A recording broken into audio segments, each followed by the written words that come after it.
Olá, seja muito bem-vindo ao podcast A Tribuna no Enem. Eu sou a Ana Carolina Carnelli, repórter multimídia da Rede Tribuna. E aqui você acompanha uma série de entrevistas com professores que vão te ajudar a se preparar para o Enem 2025. Além disso, todas as terças e quintas, o jornal A Tribuna publica simulados, com questões de anos anteriores que vão te ajudar a se preparar para essa reta final.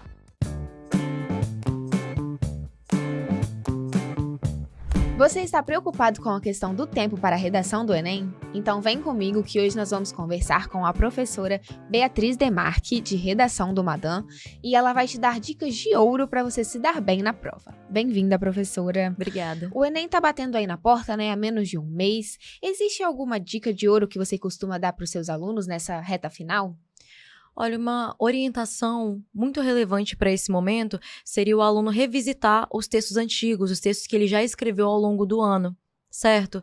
Porque quando a gente dá um espaço para a nossa escrita, a gente consegue reler o nosso texto com mais atenção, com mais criticidade, e isso vai ajudar ele a compreender o que não ficou tão interessante, né? E aí, a partir disso, vale também revisitar correções antigas, porque aí ele consegue ver, tanto nos textos que foram bem avaliados ou mal avaliados, quais são os pontos fortes, os pontos fracos, e aí repetir os pontos fortes, né? E talvez buscar uma forma de reescrever esses pontos que ficaram mais prejudicados, entender quais que foram os vacilos, os deslizes cometidos, e aí aproveitar essas últimas semanas para tentar reescrever um parágrafo ou às vezes um texto inteiro, levar para os nossos corretores, para receber um novo feedback e conversar mesmo sobre esse processo de escrita. E você estava aqui me falando, né, que existe uma orientação para os alunos revisarem antes, começarem pela redação, né, e verem ali o tema, e aí começarem a anotar o que vem na mente. Como é que é essa orientação? Então, é uma orientação que não é universal, vai de cada aluno. E esse aluno pode medir o quanto isso ajuda ele ou não a partir, por exemplo, dos simulados. Se é mais interessante para ele começar a partir do tema da redação ou começar a partir da própria escrita da redação, né? Mas é interessante que a partir do momento que o aluno saiba qual é o tema, ele já tente anotar ali quais são as informações que ele traz com ele mesmo sobre aquele assunto,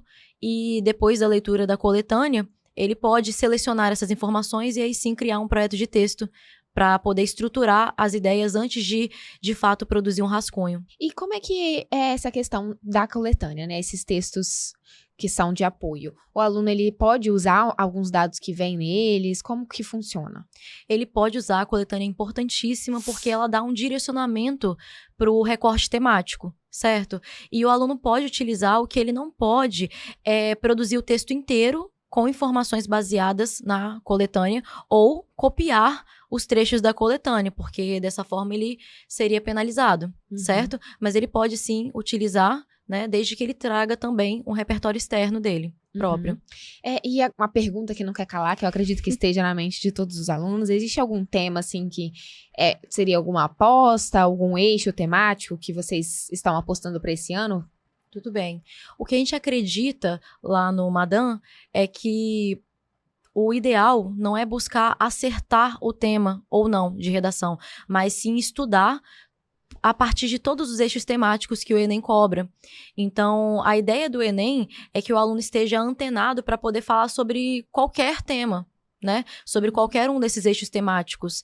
Então, a ideia é essa. Sobre esses temas, assim, o que o aluno pode levar de repertório? A gente estava conversando sobre filmes, sobre livros, né? Até sobre músicas, tudo isso pode ser usado na hora da prova? Tudo isso. O INEP tem uma lista bem grande de repertórios que são considerados legitimados. E aí vai do conhecimento próprio do aluno. E existe essa ideia, né, de algumas coisas que são coringas que os alunos levam, né? Você estava me dizendo que essa ideia mudou ao longo dos anos. Normalmente a gente sempre levava um repertório coringa ali na manga, algum autor. Como é que tá agora? A gente tá chamando de repertório de bolso, que é um repertório que é bastante genérico, né? E ele geralmente não vem acompanhado de uma articulação tão firme com a argumentação. Quer dizer o quê? O aluno não pode utilizar? Ele pode trazer um repertório que é mais genérico, que é mais batido. O problema não é esse. A questão é, ele vai ter um pouquinho mais de trabalho para poder mostrar a relevância daquele repertório, que é mais genérico, que funciona para muitas coisas, né? A relevância desse repertório com o tema, porque talvez ele tenha que fazer um esforço maior para poder articular essas informações e, de fato, sustentar a argumentação dele. Mas ele pode utilizar. Mas, às vezes, é preferível que ele busque as informações que ele conhece e que ele tá mais seguro para poder utilizar.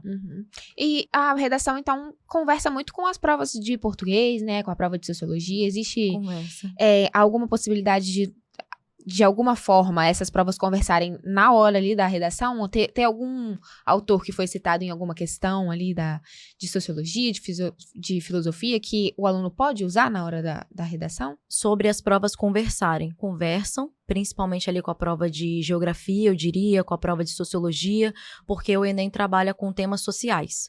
Só que o aluno, apesar de poder utilizar as informações que estão na prova, no caderno de questões, ele não pode copiá-las, né? Então, às vezes isso pode acender na cabeça dele alguma ideia ou algum período histórico que ele não se lembrava, mas ele não vai poder copiar de forma literal as informações que estão no caderno de questão. Para se dar bem no Enem, na parte da redação, o aluno ele tem que ter um certo repertório, né? Da parte de sociologia, de atualidades, filosofia, português. O que o aluno tem que fazer nessa reta final, então, para realmente ir com um repertório bem preparado? Como o Enem pede que os alunos sejam mais antenados, o ideal seria que o aluno continuasse acompanhando as notícias, acompanhando o que tem acontecido no nosso país de forma geral, né? E para isso ele pode utilizar bastante das aulas de geografia, das aulas de geopolítica, né? E dos autores que ele vai conhecer em filosofia, em sociologia. Então, a redação acaba conversando com diversas outras áreas também. E para finalizar, então, existe alguma estruturação assim que é ensinada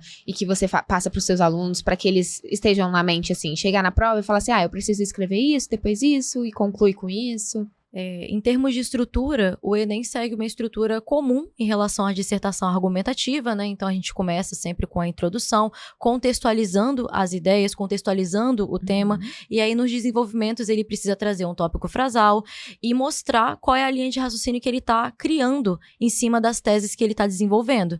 O diferencial do Enem é que ele exige uma proposta de intervenção. Geralmente ela é trazida na conclusão, mesmo que ela possa ser trazida em outros momentos do texto, mas o mais indicado é na conclusão mesmo. Então é isso, professora. Muito obrigada. Obrigada. Gostou desse conteúdo? No portal Tribuna Online e no nosso YouTube tem muito mais. Então deixa aqui embaixo o seu joinha e compartilhe esse vídeo com um amigo que também precisa dessas dicas para se dar bem no Enem.